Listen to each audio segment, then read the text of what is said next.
জঙ্গলের রাস্তায় দুষ্টু মূলা আর বেগুন লিচু আর পেঁয়াজকে বেঁধে পালিয়ে গেল।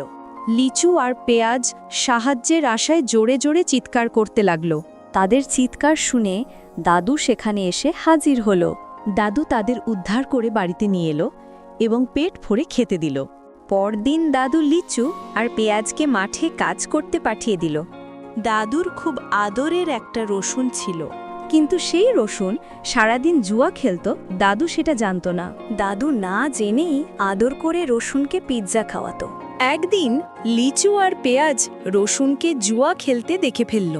তারা দাদুকে সব বলে দিল, কিন্তু দাদু তাদের কথা বিশ্বাস করল না। বরং দাদু রাগ করে লিচু আর পেঁয়াজকে বাড়ি থেকে বের করে দিল। একদিন দাদু বাড়ির চাবি রসুনকে দিয়ে গ্রামের বাইরে কাজে চলে গেল। সুযোগ পেয়ে রসুন তার বন্ধুদের ডেকে আনল। তারা সবাই মিলে জুয়া খেলল আর রসুন সব টাকা হেরে গেল। রাগে আর দুঃখে রসুন প্রচুর মদ খেল। মাতাল হয়ে রসুন দাদুর ঘরে আর পুরো গ্রামে আগুন লাগিয়ে দিল। তখন লিচু আর পেঁয়াজ পানির পাইপ নিয়ে দৌড়ে এলো। তারা অনেক কষ্টে সমস্ত আগুন নেভালো।